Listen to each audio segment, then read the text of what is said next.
Hello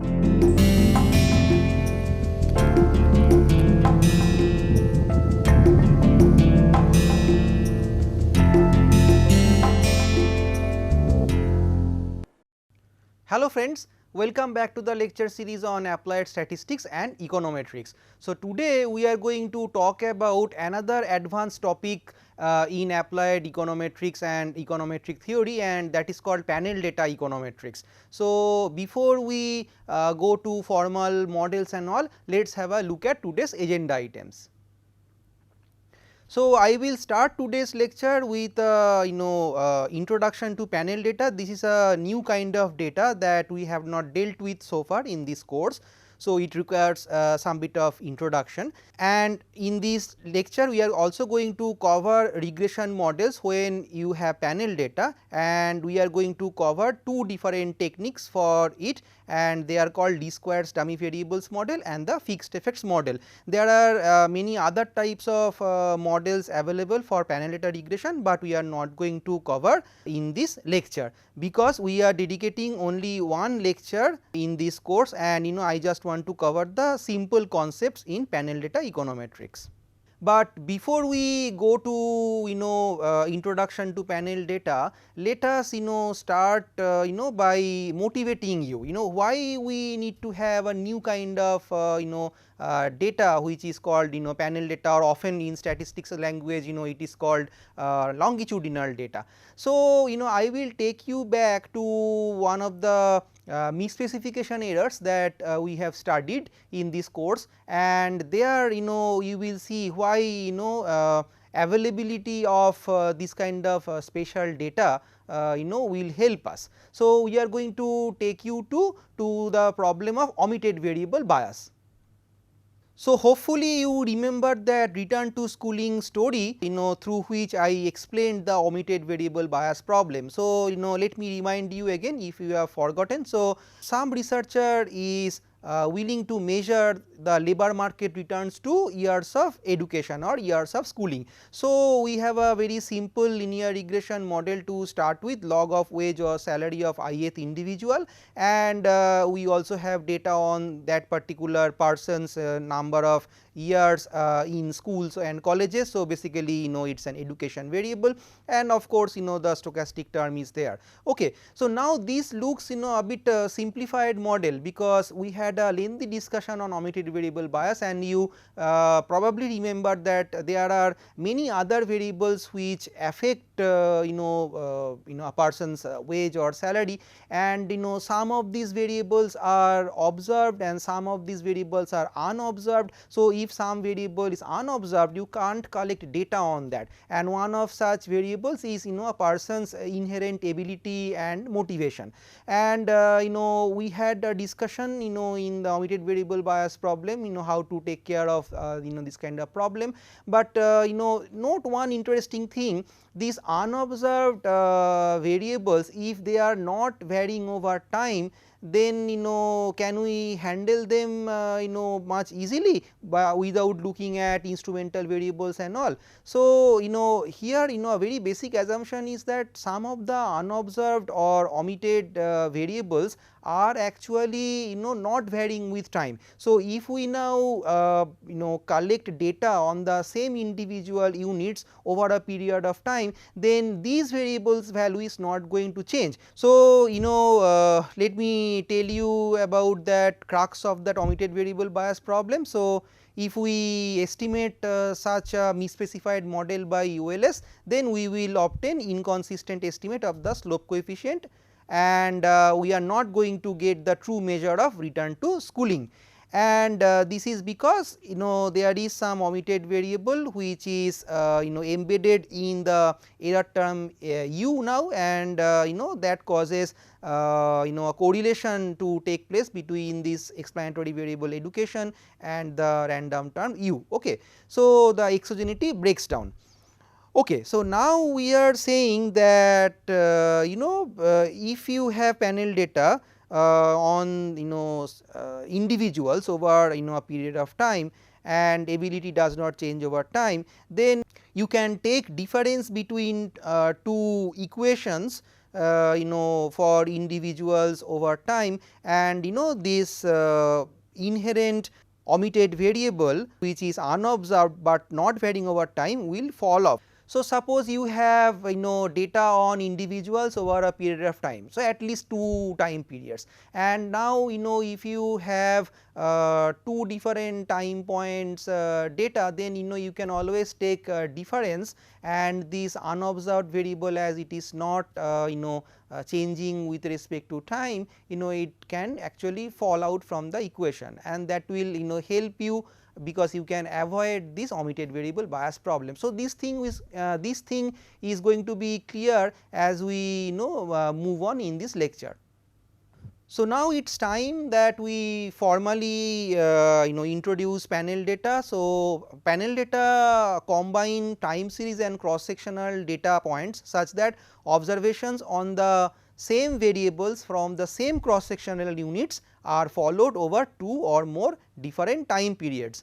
So, you see, so far we have dealt with data sets with one dimension. So, when there is a population and you have drawn a sample from it to conduct a regression analysis or correlation analysis, then basically that is a cross sectional data, okay, because time is fixed. So, there is only one dimension of the data, and that is basically the individual units which is varying.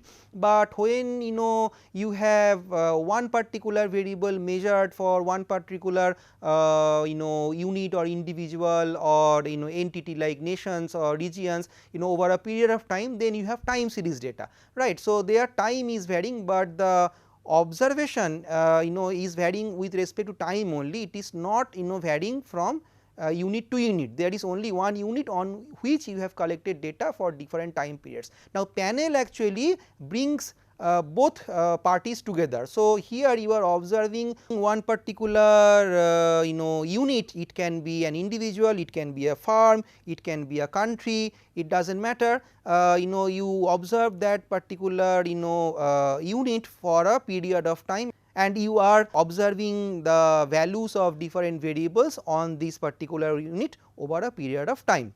So, of course, now we can ask this question to ourselves that is this the only reason that we want to get rid of omitted variable bias, and that is why we are interested in panel data? The answer is no, not really. Sometimes you just want to have panel data to increase the sample size. So, let me give you one example. Suppose you are interested to estimate a production function for an agricultural crop for India or US, and you have data only at the state level. I mean the total production of that agricultural crop and some of the inputs like fertilizer, land, etc. Suppose you have data on only for states. So, in the case of India we do not have even 40 such observations, right, if you have data from one particular time point. Okay.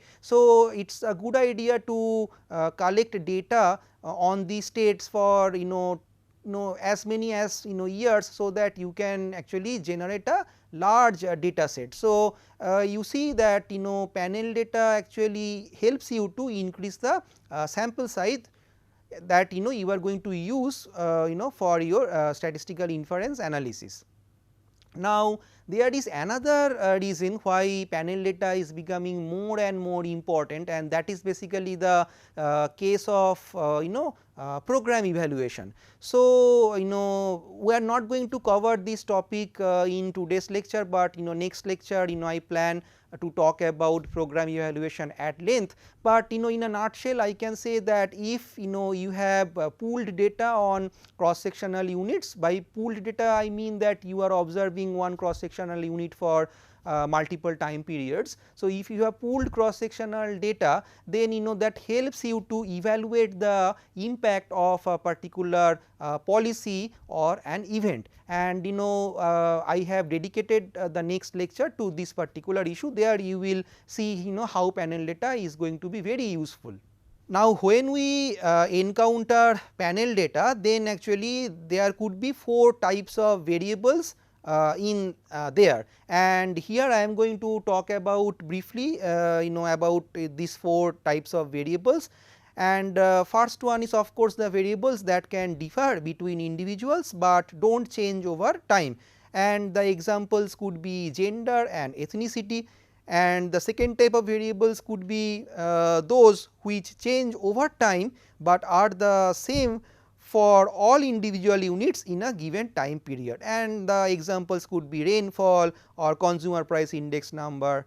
And the third type of variables are those which vary both over time and individuals. So, here the examples could be income and consumption. And finally, we have a fourth type variable and that varies in very predictable manner, and here the example could be time trend and age.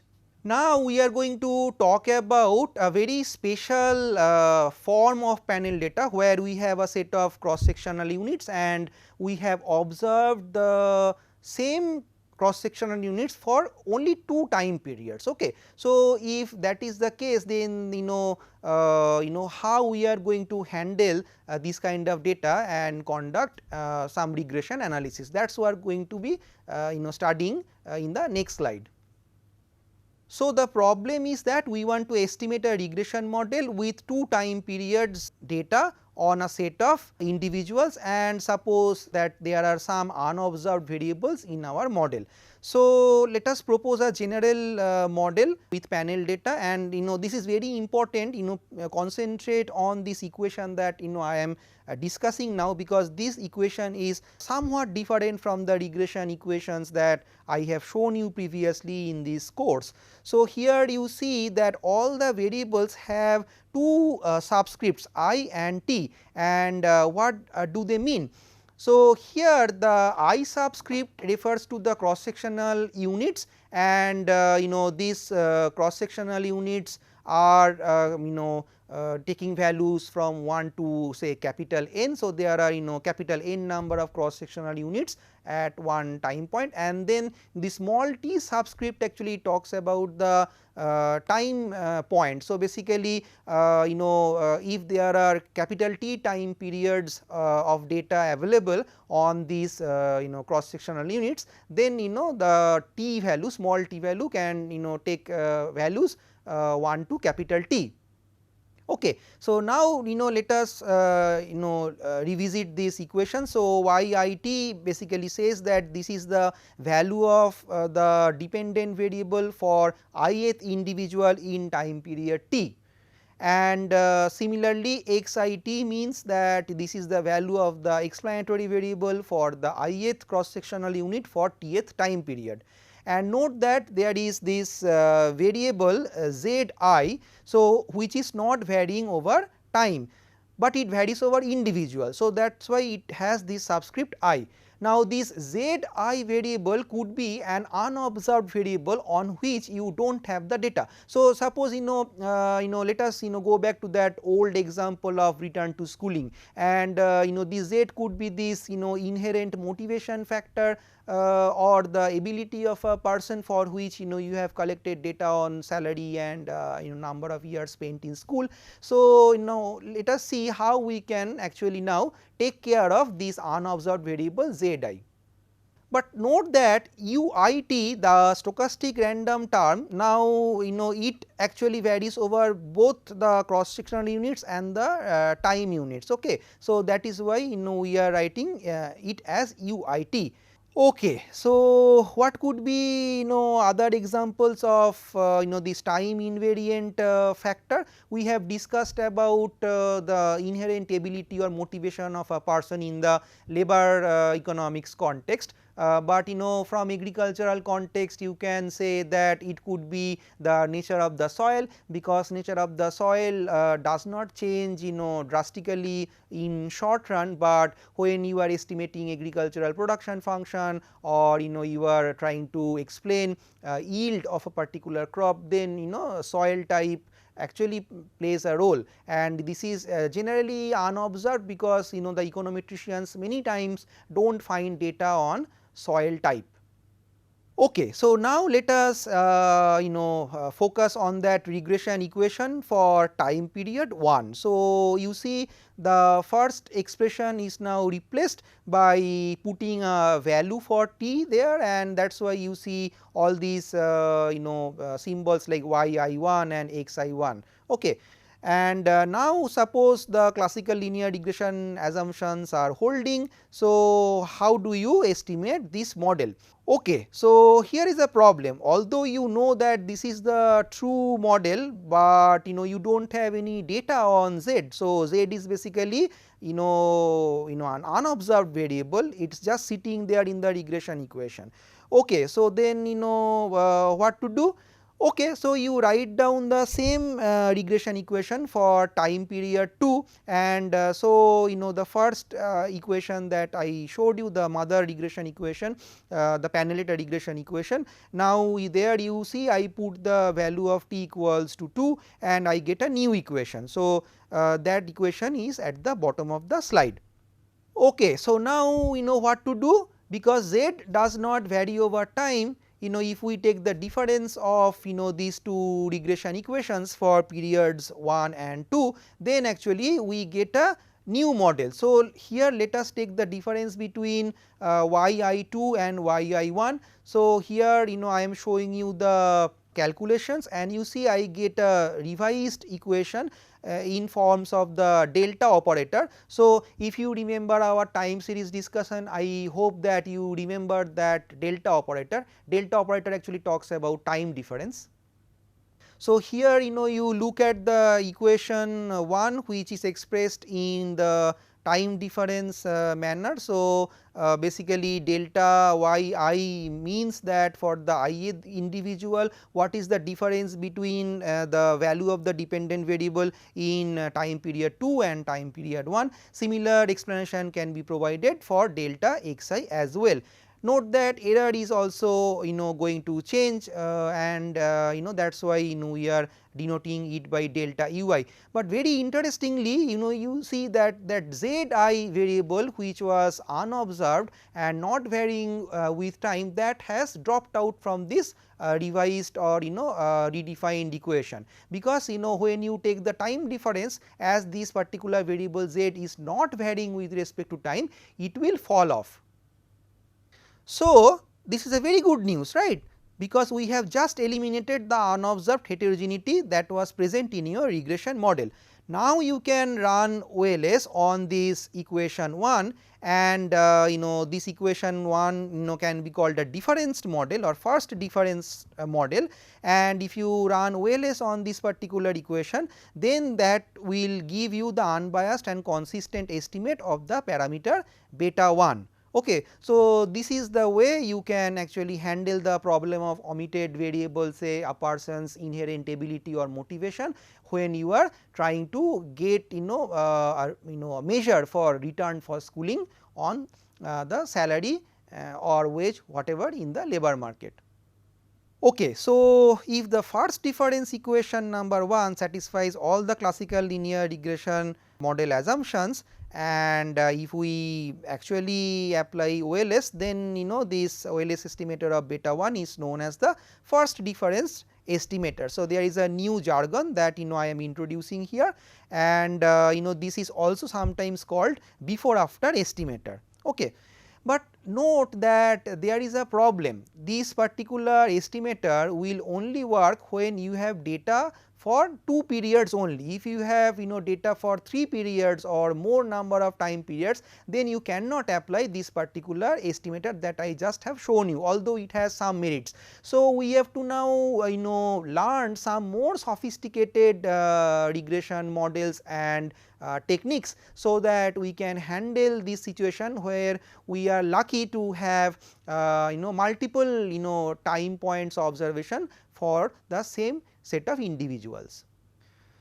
Okay, so in this slide I am going to talk about the basic fixed effects model as proposed by statisticians and econometricians. So this model is given by the following equation, and this is not new to you. So but that only difference here you see that I have changed the values for t. So here the t can take any values from 1 to capital T. Capital T is definitely greater than 2. Okay.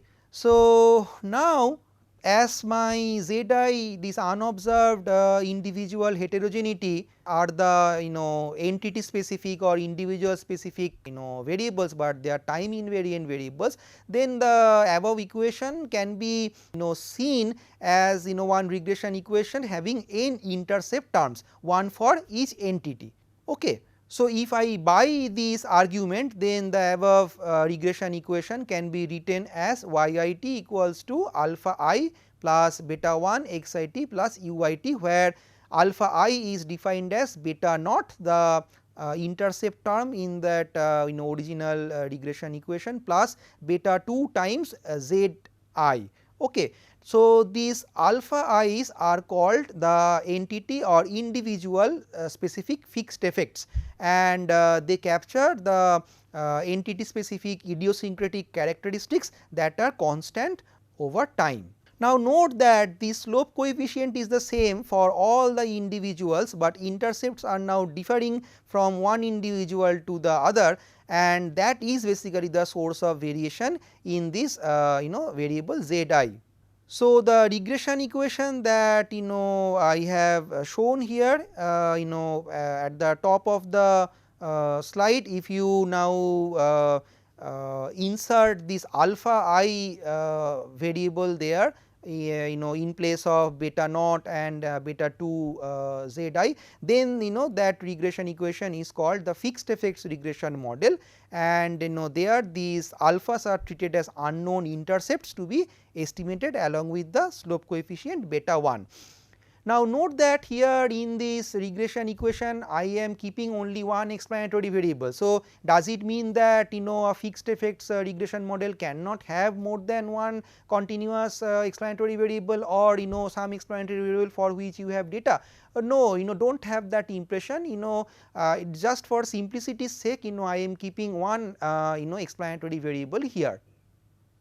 So, now we are going to talk about the estimation of fixed effects model. So, here at this moment, before we start talking about fixed effects model estimation, I should tell you that there are three different types of fixed effects modeling estimation procedures, and one we have already seen, that is basically the first difference approach. Now, we are going to talk about the second approach, which is known as the least squares dummy variable. So, we have to estimate the fixed effects model, but there are these parameters which are coming from the individual specific intercept terms. So, how do we model? So, we have to quantify these individual specific idiosyncratic factors which are shown as alpha I. These are the terms which are going to change my grand intercept or overall intercept of the model, right. So, basically the way to deal with this problem is to make use of the dummy variable technique. Okay. So, if you have n number of cross sectional units for which you have data for over t time periods, then you can throw capital N number of dummies for one for each of the cross sectional units. But note that do not fall in the trap called dummy variable trap. I have spoken about it in a couple of lectures back. So, you must remember it. So, to avoid the dummy variable trap, you can actually now exclude the overall or grand intercept term from the regression equation and just keep n number of dummies in the regression.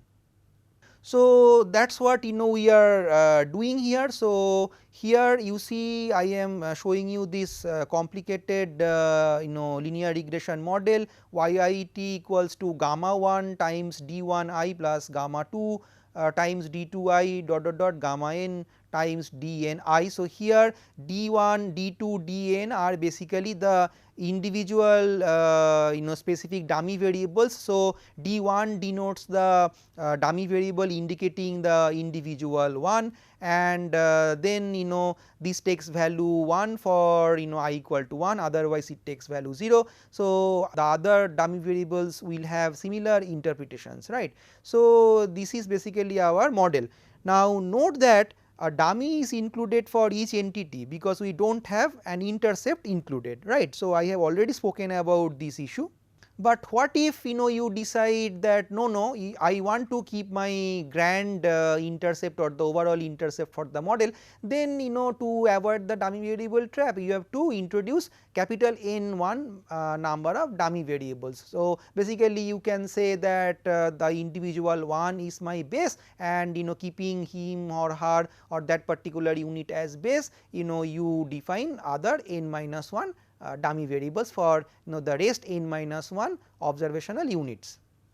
Okay, so we can estimate least squares dummy variables regression easily, and we can get R square and all the regression summary statistics, but you can still be a bit worried by this question that okay, what if there is no difference in these individual dummy variables that I have thrown in the regression equation.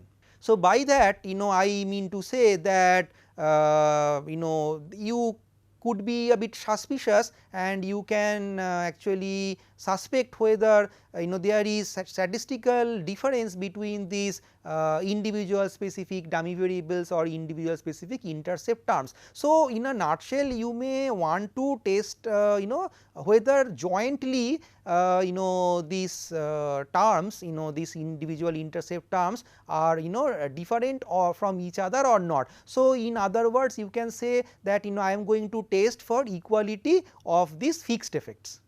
So, if I want to test whether these individual specific fixed effects are same or not, then basically the way to do it by setting a null hypothesis which says that gamma 1 equals to gamma 2 equals to gamma 3, and the alternative should say that H naught is not true. Okay.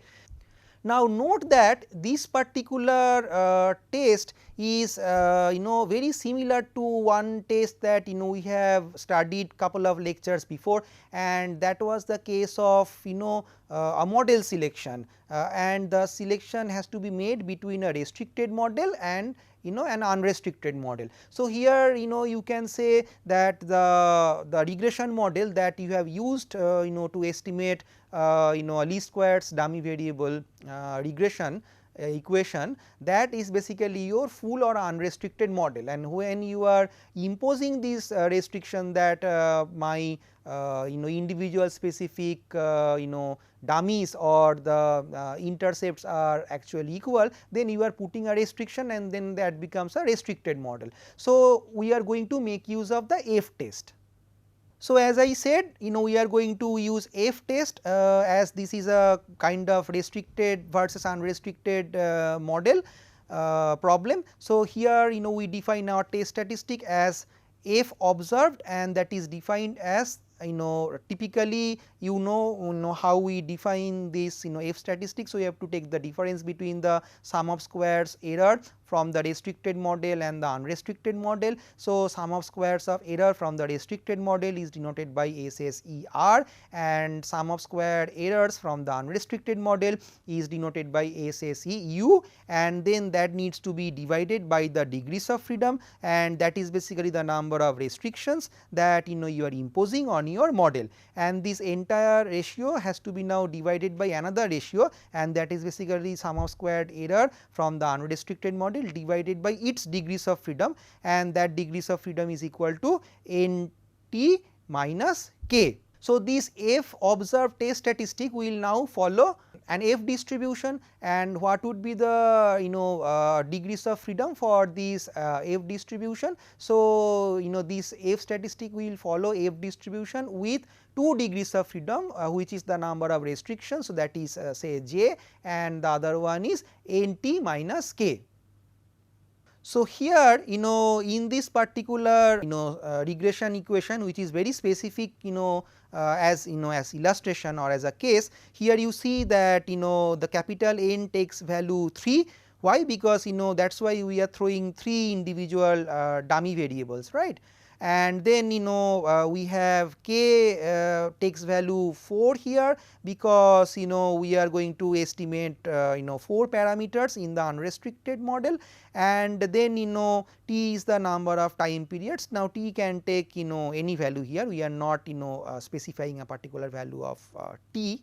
And we all know by now, probably you remember how to conduct a hypothesis testing. So, I am not repeating those steps again, but still for your help I am putting the decision rule at the bottom of this slide. Now, note that although the least squares dummy variables technique is pretty useful in panel data regression when you have more than 2 time periods of data, but it has a big limitation, and this limitation actually in terms of degrees of freedom. So, if you have data set where you have a large number of cross sectional units, say 100 plus, and you have data on only 3 time periods, then actually you have a data set of 300 observations. But suppose you have 5 explanatory variables that you are interested in, but note, if you are going to now follow this least squares dummy variables regression technique, then you have to throw 100 dummies in the regression equation. So, it will eat up a lot of degrees of freedom, and that is not good, because if you lose out on degrees of freedom for hypothesis testing purpose, that is a very bad news. So, we are still not done. We have to find out a more sophisticated estimation technique when we have panel data for more than 3 time periods. Okay. So, basically now we come to the last technique that we are going to visit, and that is probably the most popular panel data fixed effects panel data estimator, and that is known as within estimator. So, for that actually we have to first understand what is within transformation. So, the next slide is going to talk about that first, and then we are going to propose within estimator. Okay, so let us first explain what do we mean by within transformation. So, by within transformation we mean that we need to demean the dependent variable y and the explanatory variable x, and how this is done, that I am going to show you here in the second bullet point. So, start with a fixed effects model, and that is given by this equation A. So, now what you do, you take the mean of this equation on both sides. So, that is why I am taking the mean, and I am placing these bars on the top of these variables y, x and u. Okay. Now, note that alpha is not changing, because I am taking the mean over time periods, and actually alpha is not changing with respect to time. That is why there is no mean, because it is just a constant over time. So, here as I am taking the average over different time periods, you see the formula for y bar, x bar and u bar, they are shown here at the bottom of equation B, and this is quite self explanatory, I believe. Now, you subtract the equation B from equation A, and you have this demeaned model.